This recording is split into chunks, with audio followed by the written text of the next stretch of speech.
All right, ladies and gentlemen. This is Jay, host of the Technical File Podcast and host of the SJP Files, brought to you by Anchor.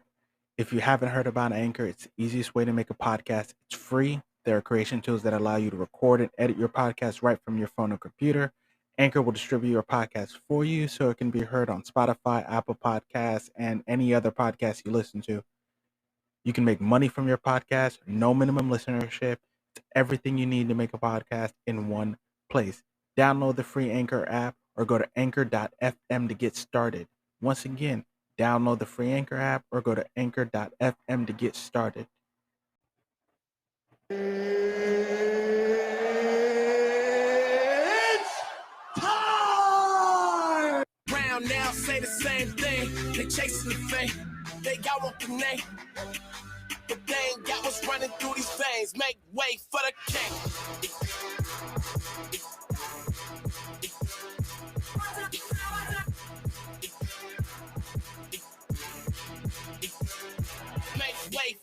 All right, ladies and gentlemen. Welcome back to the Technical File Podcast. I'm your host, Jay. And today we are going over, once again, back to the NBA Finals. Game 6 is on Tuesday. Game 5 of the 2021 NBA Finals. Phoenix Suns and the Milwaukee Bucks. Milwaukee goes up 3-2 after a 123-119 victory over the Phoenix Suns. This game was fantastic. This was a phenomenal game. You go back and watch it. I mean, the first quarter, it looked like Phoenix was gonna demolish Milwaukee. It just looked like Phoenix was on another level tonight. They were not gonna lose that game. That's what it felt like after the first quarter. It felt like they weren't gonna lose this game. It felt like they were on another level. It felt like they had found what they needed to find to get this done.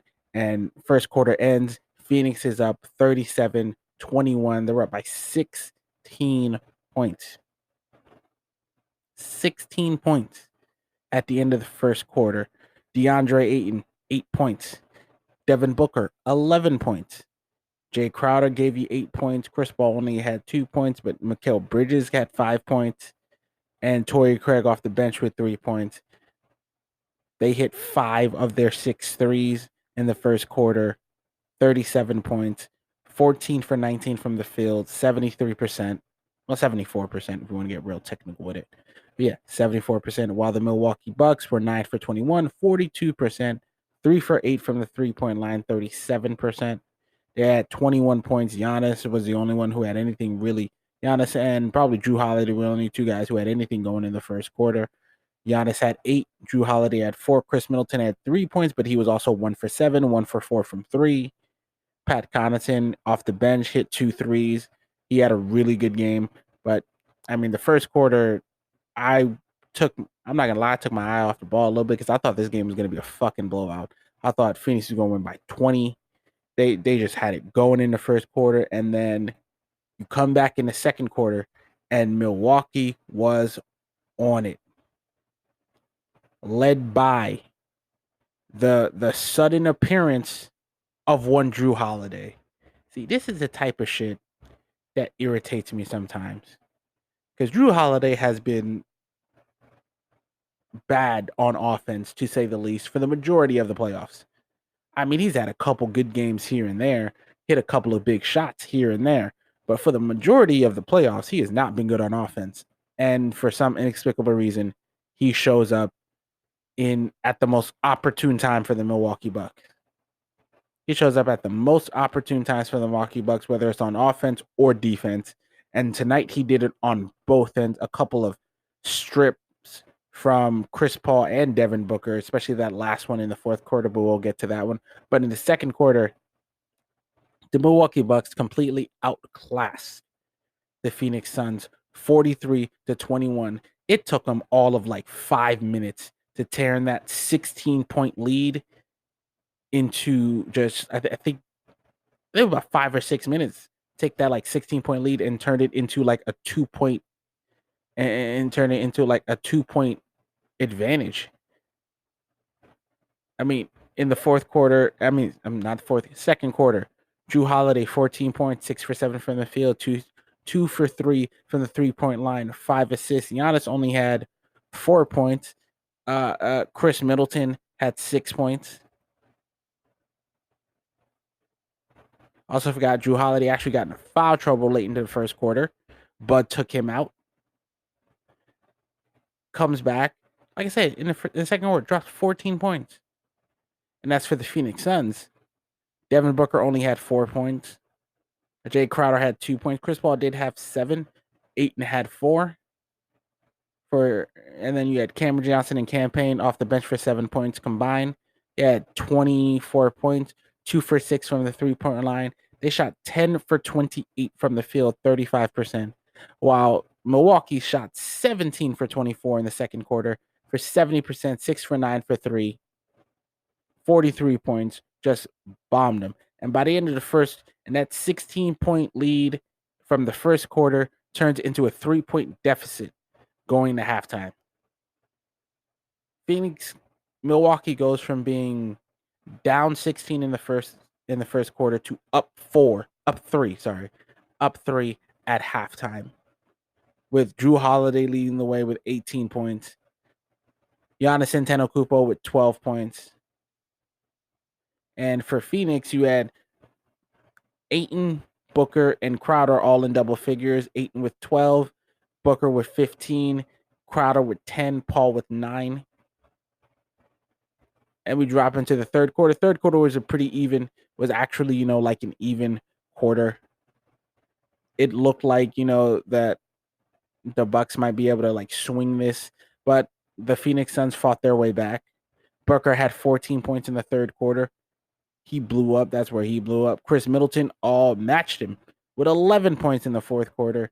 Drew Holiday gave you 7. Giannis gave you 8.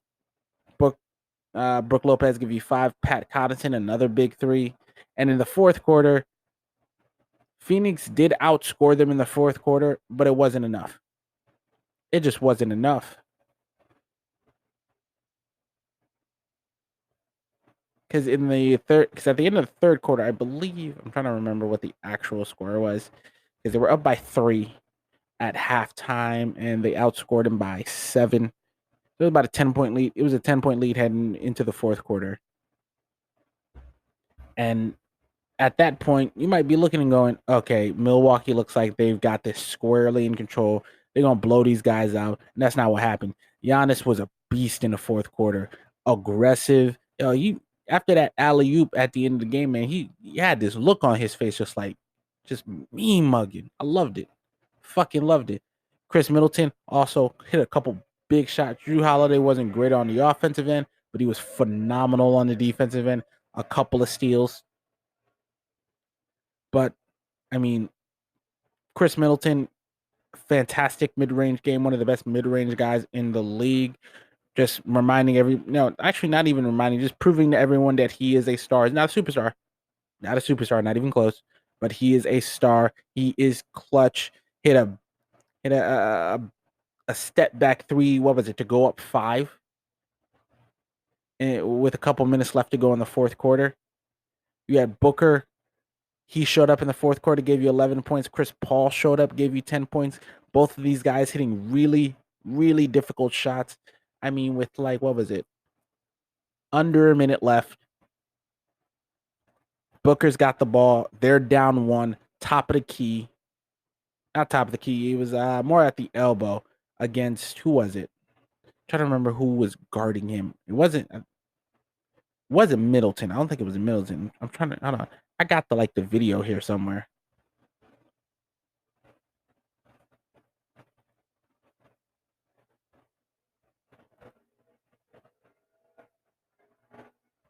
Yeah, I got the video. I found it. Sorry. But yeah, who was guarding him? No, it's Tucker who was guarding him. And Drew Holiday strips him, got Giannis running across the court for the alley-oop, and it was over. And it was the nail in the coffin. It was the dagger. It's over. Game 5 done. And as much as I want Phoenix to win, I want Chris Paul to get his ring. This is probably his first and only chance to get that ring. You got a lot of guys. Next year is going to be so tough for Phoenix. I think for both of these teams, I think this might be either one of these teams' only chance to win a ring for a while. Because I do not.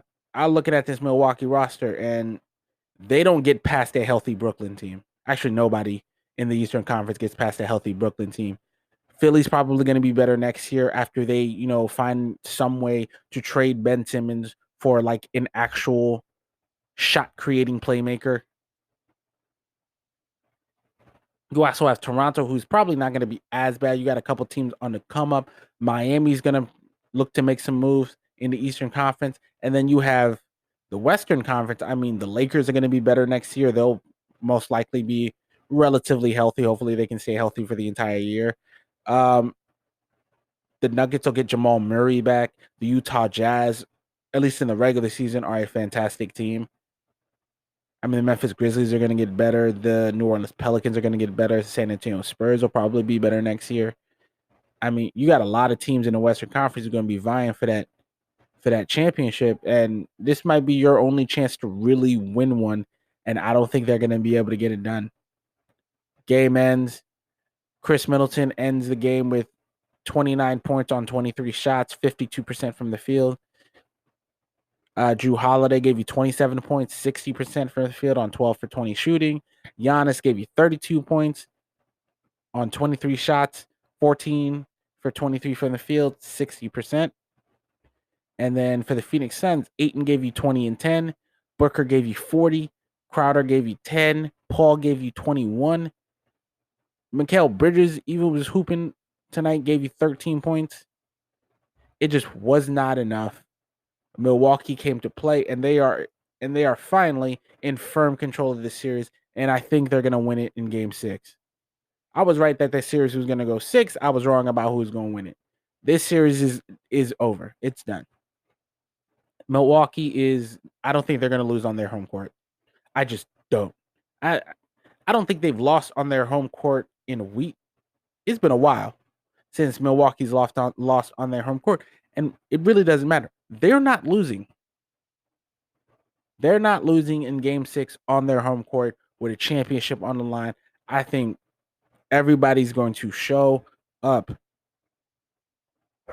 And I think at home, Chris Middleton and Drew Holiday are probably going to show up, most likely. I think Giannis is going to have a big game. I wouldn't be surprised to see him drop 40, maybe even 50.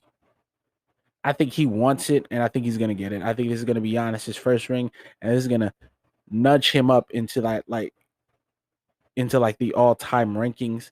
I don't know where I'd put him. It's kind of hard to classify him. He's a wing that kind of doesn't play like a wing. He's a wing that kind of plays more like a big man. But to me, he's a wing, he's a 3, not a 4. And I know people were talking about moving him up the power forward rankings. He plays more like a 3 than a 4. With the way he handles the ball, with the way he attacks the rim, he plays more like a 3 than a 4. But it doesn't really matter. I think he's one of those tweeners, honestly. Not by height, but just by game. I think he's one of those tweeners, kind of like Zion. Zion's height is at is a 2. He's like 6'6". He's a 2 in height, but in strength and weight, he's like a 3 or a 4.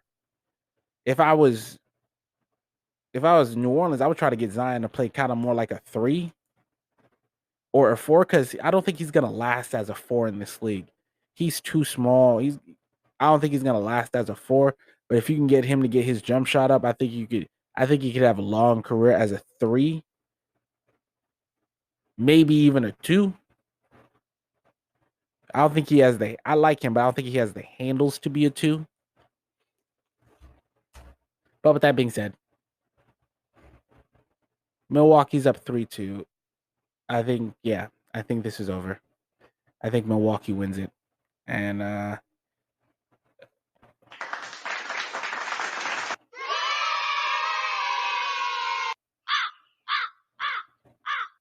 yeah. I wanted Phoenix to win so bad, and I just don't think they will. I just don't think they will right now. I had Phoenix in 6. I thought they were going to win it on their home court, and after the first quarter, it looked like they were going to win it on their home court, and they didn't. They just got annihilated after the first quarter. I mean, they played well in the fourth quarter, well enough to win the game. I thought they really should have won this game, but I didn't feel like there was any referee shenanigans in this game.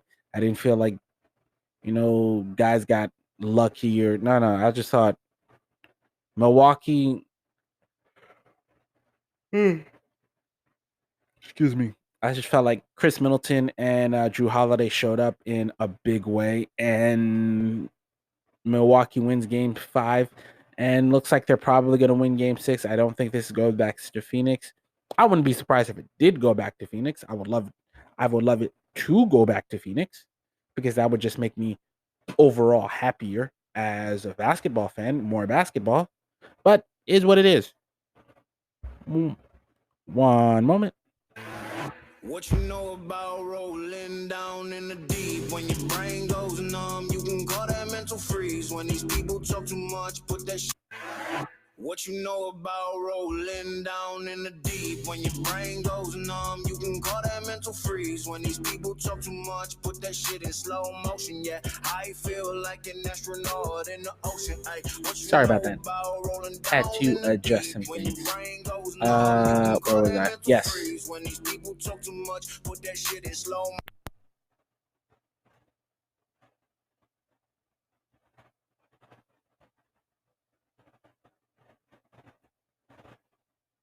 Yeah.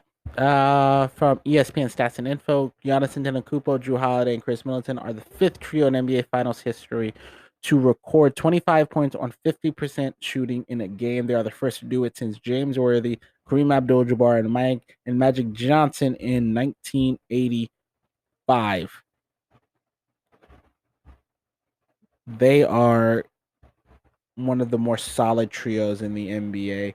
You have one superstar and kind of two stars, which is what makes it so different. I'm not gonna lie, I was a little surprised at because like, I mean, we've seen some trios, especially as of late. I mean, you go back and be like, well, hold on. Kyrie, Kevin Love, and LeBron never did that. Durant, Curry, and Clay never did that. And then you go back to the Miami Heat. Hold on. Did LeBron, D Wade, and Chris Bosh never did that apparently. Tim Duncan, Manu Ginobili, Tony Parker never did it. So I was like, God damn. That's a lot of history. And congratulations to them. They've definitely put together a fantastic finals run. Injuries don't matter. To me, injuries are a part of the game. Does it suck? Yes. Do I think they'd be in the finals if the Brooklyn Nets were healthy? No. But Brooklyn Nets weren't healthy and they got the job done. You take chances, you take your opportunities. You take your opportunities. And they had an opportunity to get to the NBA Finals, and they got it. They got it done, and now they're one win away from Milwaukee's first championship since like the days of what's the name? Days of Luau Cinder, and yeah, from the days of like Luau Cinder and Oscar Robinson, like the 60s or the 70s. 70s, I want to say. The 70s, yeah, 70s. They haven't won a championship since. I don't think they've been to the finals since. But that does not matter. And in this NBA Finals, Giannis is averaging 32 points, 13 rebounds, 6 assists, a steal, a block on 61% field goal shooting. He's a monster. He's a goddamn monster. And I can't wait to see him continue to grow as a player. All right, we're going to take a short break. When we get back, we're going to hit on Bleacher Reports from Grant Hughes. Every NBA team's player most likely to be traded this summer. We're going to talk a little bit about the Space Jam box office, the new Space Jam, A New Legacy, LeBron's new movie. And then we're probably going to end the show after that unless something comes up. Back momentarily. All right. Hoops fans, we are back. And what did I say we were going to go over with? First, it's been a minute. Every NBA Bleacher reports every NBA team's most likely player to be traded this summer, written by Grant Hughes, posted it on Twitter. Now, the most obvious one on this list is probably Ben Simmons, but we're going to go through all NBA teams. It looks like they're going in order. Atlanta Hawks, John Collins. Let's see. Collins should still be riding high after reaching the conference finals, despite several key players, DeAndre Hunter chief among them, preventing them from playing at few strings. Few teams have great incentive to keep the whole game. Playing under growth, etc. I wouldn't trade him. The hell would you trade him? What? This is okay. We're gonna start off with John Collins. So we are already getting triggered by this. This is stupid. This is stupid. I would not sign him. Sign him. They might do a sign and trade, but sign him. What? Why are you? He is so young and so good. Man, get out of here with this nonsense. Boston Celtics, Grant Williams. With Al Horford's return in the Kemba Walker trade, Robert Williams III's need for more minutes, and Tristan Thompson's superior experience. Grant Williams' role on the 2022 team is set to string. Yeah, I could see that coming. He's 22 years old. I could see him getting traded. It makes sense. Brooklyn Nets, DeAndre Jordan. I don't think they're trading him, mainly because I think he'll sit on the bench. I do not think Brooklyn's trading DeAndre. I don't think he'll play much next year. Yeah, I don't think he'll play much next year, but I think he's staying. I think he's staying mainly because he's boys with Kyrie and Kevin Durant. He'll probably stay. I don't think he's getting traded. Charlotte Hornets, Devontae Graham. I could definitely see him getting traded. Their 3-point guard lineup, I don't think it's gonna work. LaMelo's gonna be their primary playmaker. What's his name? Other dude. Fuck, can't remember his name right now. Cannot remember his name. Shit. Terry Rozier, Scary Terry. I think Scary Terry is probably gonna be your off guard. LaMelo, your primary guard. You're gonna have Gordon Hayward, assuming Gordon Hayward can ever stay fucking healthy for a year. You're probably gonna have Gordon Hayward as your wing. PJ Washington in the middle. So yeah, I don't, unless Devontae is cool with coming off the bench for the rest of his career, because I don't see him starting. He's not going to start. So I could see them making finding a way to making a splash for him. He's only 26 years old. He's making what? From what the report says, he's gonna want something in the range of like 15 million per year. I don't think they have the cap space to do that. The Chicago Bulls, Alfred Camino. Yeah, they got him in that trade for Nikola Vucevic. So, well, meh. I don't know if anybody wants him though. Is anybody gonna want him? Cleveland Cavaliers, Colin Sexton. Apparently, for Sexton, it's not his game. It's like he's rubbed some of the players on his own team kind of the wrong way. Okay, Colin Sexton is one of 3 players to average at least 20 points per game while shooting 38% from long range in the first 3 years of his career. Whether the concerns about his tunnel vision and suboptimal fit alongside smallish guard Darius Garland, Sexton's presence in an exclusive group that only includes Karl Anthony Towns and Vince Carter means something. He's going to be a very, very productive player where he goes. I could see the Knicks trying to get him.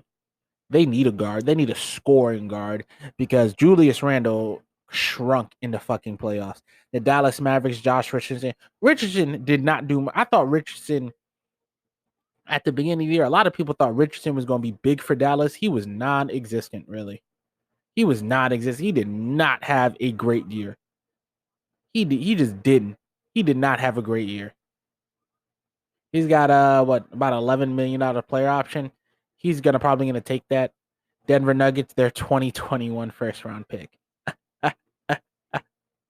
I love this. We're not cheating and naming it. We're cheating and naming a player and not naming a player for the Denver Nuggets. Don't worry. This will be the only time we cop out like that. Okay, they're not in. Yeah, you're right. They're not in a position to really deal anybody. Jamal Murray is going to be back from his ACL injury probably February, maybe March. Assuming he picks up his player option, well, that's Will Barton. Will Barton will most likely pick up his player option, and with PJ Dozier, they might trade their first round pick, but that's really I have no idea. Look at us, Detroit Pistons must be out here with no bad contracts and prime to add a top tick. Who would have thought? Improved fortunes. So Koyo, don't I have no idea how to say this dude's name. Number 45 for the Detroit Pistons. I've never heard this dude, so no, I had nothing. Golden State Warriors, yeah. Andrew Wiggins is most likely gone because he had a very good year. This is his kind of a bounce back year on offense and defense, mostly on defense.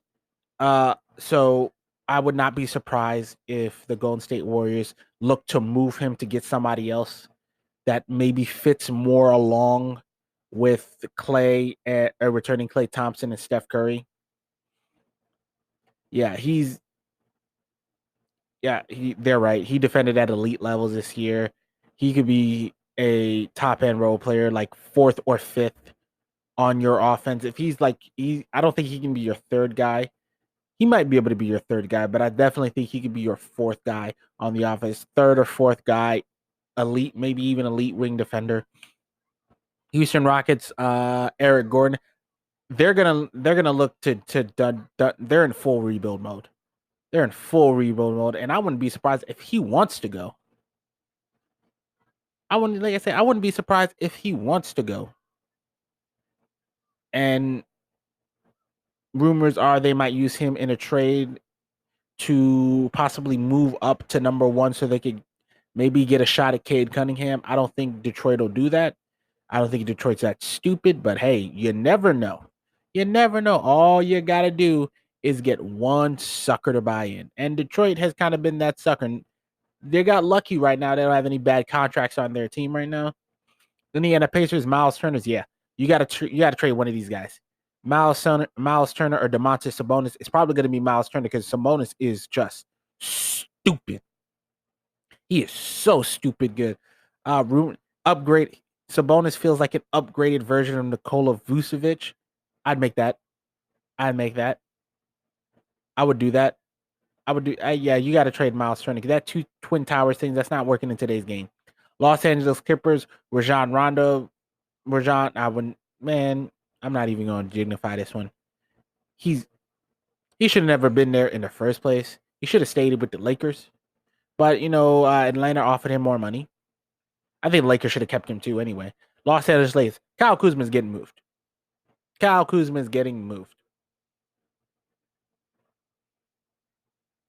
Kuzma's getting moved this offseason. I think he's gone. After his performance in the playoffs and the rumors spilling out since then, I think he's gone. And I think it's the best thing for him, particularly. It's the best thing for him specifically to get moved. And the Lakers might be able to get something really good for him. He's on a very team-friendly contract. I don't know what the hell Colin Cowherd was thinking. He's making $13 million next year. He's only 26 years old. Yeah, he's staying. The Memphis Grizzlies, Kyle Anderson. I don't know about this one. I didn't really watch the Memphis Grizzlies play a lot this year. I think he's on the games I did see from the Memphis Grizzlies. He was an integral part in those teams, especially these games against the Lakers. He played very well. So I don't know if they're gonna move it. I wouldn't be surprised to see them move what's his name? Justice Winslow. Miami Heat, Tyler Hero. I don't think they're moving Tyler. I don't think if they only way I see them moving Tyler Hero is if they can get like Dame Lillard or I think Kyle Lowry's a free agent. If they could package him to somehow get Dame, that's the only real guy I see them moving him for. Dante DiVincenzo, White Dante.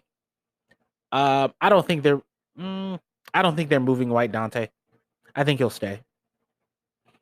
He's their mostly. He's their most like trade. He's their best trade asset if they want to pull something off to get better. Because next year, because I think they're going to win the championship. I said it earlier. Next year is going to be hard to fight for that championship to repeat as champions with all the players. So yeah, you might be able to get this one done. Minnesota Timberwolves, Ricky Rubio. I didn't know Ricky Rubio was still in Minnesota, to be honest. That's how little of a fuck I give about the Minnesota Timberwolves. New Orleans Pelicans, Lonzo Ball. I think Ball's gonna be a sign and trade. I don't think he's coming back to yeah.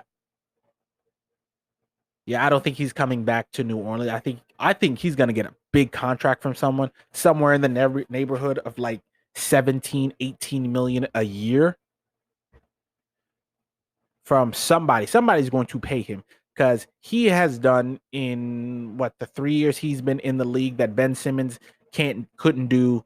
Actually, he essentially did it in 2 years. To hell with 3, because he's been in the league. This is his 4th season. He's about to go into his 5th season. And he did what Ben Simmons hasn't been able to do in fucking 5 years. He did it in 2. Completely rebuilt his jump shot. He adjusted it slightly after his rookie year, and then you saw a big difference in his 3rd year. I know he had a weird bubble, but you saw it in his 3rd year and in his 4th year. Last 2 years, he's shot 37 and 38% from the 3-point line, respectively.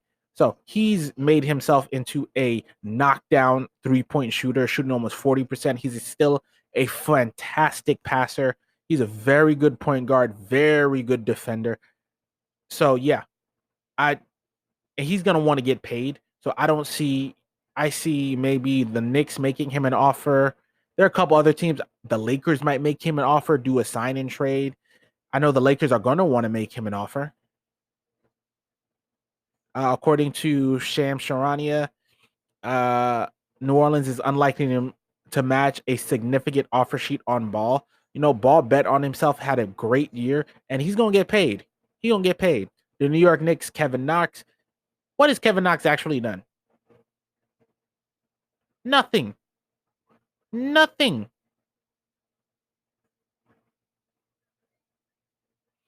Kevin Knox ain't really done shit. Oklahoma City Thunder, Kemba Walker. The Thunder just got Kemba. They're most likely going to move him because that's what's his name? That's SGA's team. That's SGA's team. SGA, yeah, like the report says, he's too good and too expensive to move, honestly. So yeah, no. I wouldn't be surprised if they move him. The question is who's going to get him? Because his contract is bad and he is not healthy. Terrence Ross, very good player, very good role player, good 3-point shooter, great athlete, good defender, not a great one, but a good defender. Quintessential 6-man. I wanted the Lakers to get him a couple years ago, but they were still waiting on that whole Kawhi thing. If Kawhi hadn't done that whole shit, they probably get Terrence Ross and add to that team from last year. From last year. The Philadelphia 76ers, obviously Ben Simmons. He's gone. We've spoken about it enough. He's gone. The Phoenix Suns, Jalen Smith, he hasn't played much in these playoffs. He hasn't played much in these playoffs. So I wouldn't be surprised if they move him because Saric tore his ACL, so he's not playing. And let's see, yeah, their starting 5 is it's fantastic. Their starting 5 is fantastic. So he's not going to get a lot of playing time. So he was picked about 2 years ago. I wouldn't be surprised. CJ McCollum, if Dame doesn't ask for a trade, and it appears he's not going to ask for a trade by his own words, CJ McCollum is the only guy you can really move to get Dame some help. And I like CJ, but you've been doing this for too many years. And if you just want to be good, then keep CJ. But if you want to have a legit chance to win a championship and you really want to take a shot, you got to move CJ. You have to move him. Sacramento Kings, Buddy Hield. I'm surprised he wasn't moved this year. I'm shocked he wasn't moved this year. Harrison Barnes is a guy I would prefer off this team, honestly. Like the report says, he's a universal fit. Combo guard who can hit triple. He can defend threes and fours. He's quick enough to defend threes, strong enough to defend fours. He's a veteran leader. He's a veteran leader. He's won a title. He's played in the NBA Finals. He's won a ring. He's played in 2 finals. He's got a ring. I think he's played in 1. Was it 1 or 2? I think it was 2. And all right. And he's making about 20 this year and 18 next year. So that's a contract you can move. Buddy Hield, fantastic shooter. But he's a little streaky sometimes. I wouldn't say he's a little streaky, but sometimes. And not a very good defender, honestly. And as for the San Antonio Spurs, DeJounte Murray, I don't really.